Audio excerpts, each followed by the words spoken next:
les sentiers du bonheur.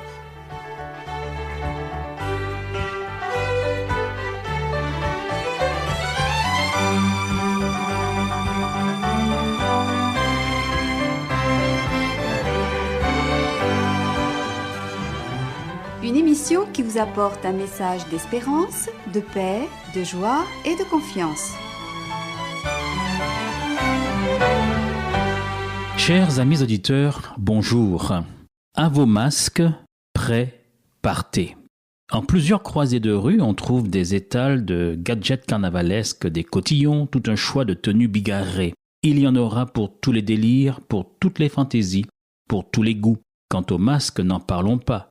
Ce sera l'embarras du choix. Vous pourrez sans crainte vous abriter derrière ce paravent des plus burlesques et faire la nique ou tirer la langue à qui tu veux, même à ta belle-mère, elle n'y verra que du feu. On sait pertinemment que le carnaval est cette fête païenne que l'Église chrétienne n'est pas parvenue à dompter et qu'elle a progressivement tolérée, permettant ainsi à ses fidèles de se purger, d'entrer en catharsis en se laissant aller à toutes sortes de folies et de turpitudes un peu avant les 40 jours de carême où ils se retrouveront dans toutes sortes de jeûnes et de privations. Si le besoin de s'amuser est tout à fait légitime, ce que le carnaval permet et autorise, il est toutefois à interroger du point de vue chrétien. Est-on encore dans le cadre de ce que l'apôtre Paul, animé du Saint-Esprit, recommande, à savoir, dans son épître aux Philippiens, au chapitre 4 et verset 8, « Au reste, frères, que tout ce qui est vrai, tout ce qui est honorable, tout ce qui est juste,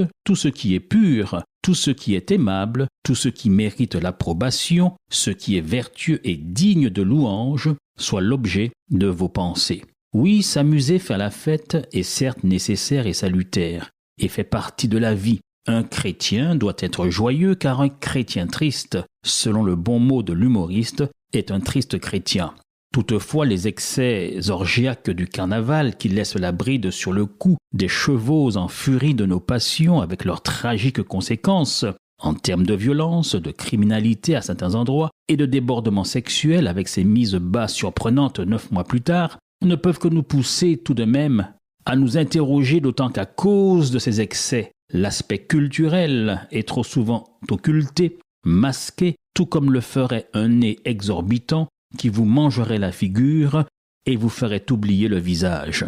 Le carnaval était ce temps social des Charivari où tout était sens dessus-dessous et où tout devenait possible. On pouvait enfin se moquer de l'autorité, du maître, des nantis, du système oppressif et oppressant. On pouvait, l'espace de ces quelques jours, devenir reine, devenir roi, monarque, princesse d'un jour. Les bourgeois, quant à eux, les bien-pensants, les bien-propres sur soi d'ordinaire, en profitaient pour s'encanailler, à loisir, à l'abri de leurs masques, ce que perpétue la tradition des Touloulous en Guyane.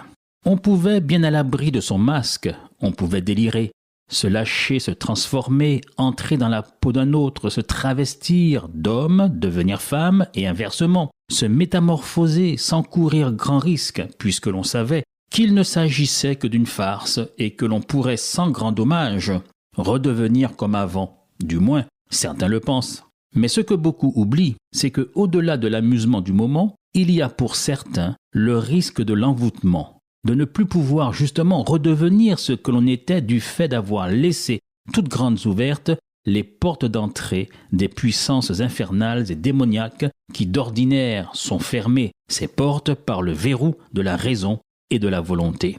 Il y en a d'autres encore qui courent le grand risque de ne plus redevenir comme avant parce que c'est le seul moment où le masque ne masque plus rien, mais révèle tout au contraire leur vraie nature, ce qui croupit, ce qui dort, ce qui serpente, ce qui rampe, ce qui stagne, ce qui sommeille, ça qui qu'a migané, ça qui qu'a somassé au plus profond de nous-mêmes. Nous déambulons au quotidien, masqués de tous nos travers, qui masquent la beauté que le Seigneur a placée en chacun d'entre nous, la beauté de ce mystère, sali, occulté par la méchanceté, la jalousie, la profitation, l'injustice, l'abus, la colère, le mal sous toutes ses formes.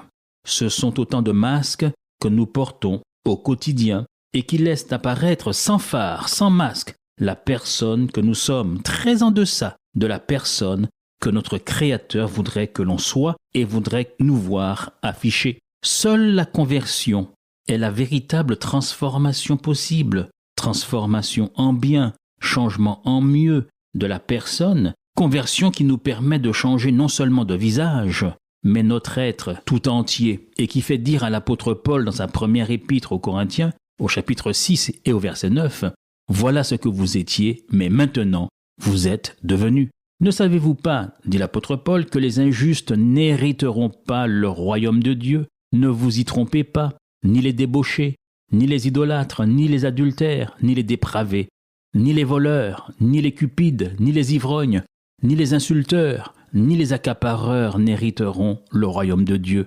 C'est là ce que vous étiez, dit l'apôtre Paul, quelques-uns d'entre vous. Mais vous avez été lavés, mais vous avez été sanctifiés, mais vous avez été justifiés au nom du Seigneur Jésus-Christ et par l'Esprit de notre Dieu.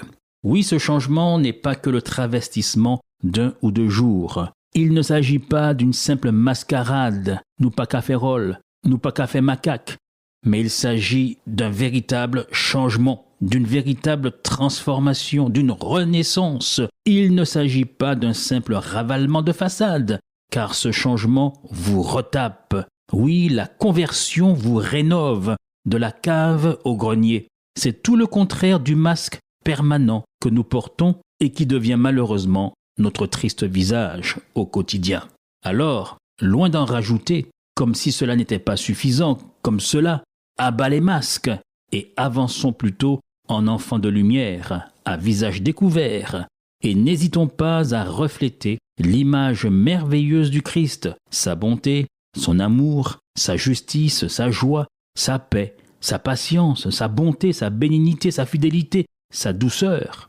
Et pour ceux qui voudraient absolument porter un masque, puisque c'est de saison, voici comment en confectionner un qui sorte vraiment de l'ordinaire. Et c'est l'apôtre Paul qui nous en fournit les matériaux, en nous disant dans son épître aux Philippiens au chapitre 4 et au verset 8, « Au reste, frères, que tout ce qui est vrai, tout ce qui est honorable, tout ce qui est juste, tout ce qui est pur, tout ce qui est aimable, tout ce qui mérite l'approbation, ce qui est vertueux et digne de louange, soit l'objet de vos pensées. » Une autre version vous dira « Enfin, frères et sœurs, portez votre attention sur tout ce qui est honorable et digne de louange, sur tout ce qui est vrai et mérite d'être respecté, tout ce qui est juste et pur, tout ce qu'on peut apprécier et estimer. » Et pour finir, l'apôtre Paul nous invite à imiter le Christ. Mieux, il nous invite à revêtir Christ.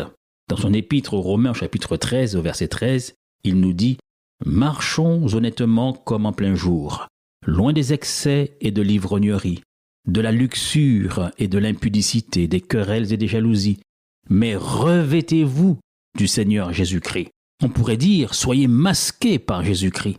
Revêtez le masque de Jésus-Christ. » Oui, se revêtir, le terme original signifie s'habiller, porter le vêtement, s'introduire dans la peau de. C'est en quelque sorte être masqué par, habillé par. Eh bien, c'est ce à quoi nous vous invitons tous au cours de ces prochains jours gras.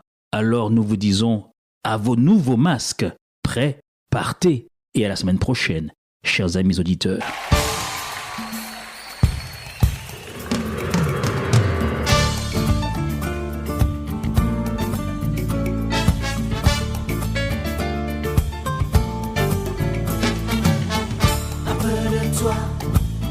Sous les étoiles, enfant de roi, armée royale, ta descendance est innombrable, un océan de grains de sable, par ta splendeur couronnée.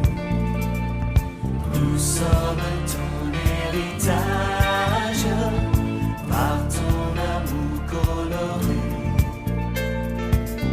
Reflétons ton image, un peu de foi sur cette terre, au creux de toi, de ta lumière, en nous vivant un chant de gloire, éclat puissant de la victoire. Ni personne ici-bas ne peut détruire ni reprendre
C'était votre émission hebdomadaire, Les Sentiers du Bonheur. Un programme présenté par l'Église adventiste du 7e jour. Aimeriez-vous lire le texte de la causerie d'aujourd'hui ? Demandez-le. Il vous sera envoyé gracieusement. Nous tenons également à votre disposition notre cours de Bible gratuit par correspondance. Nous le recommandons vivement à tous nos auditeurs. Écrivez-nous aujourd'hui même. Voici notre adresse. Boîte postale 50 97 282, Le Lamentin, CEDEX 2. Nous nous réjouissons à la pensée de vous retrouver à l'écoute la semaine prochaine à la même heure. À bientôt.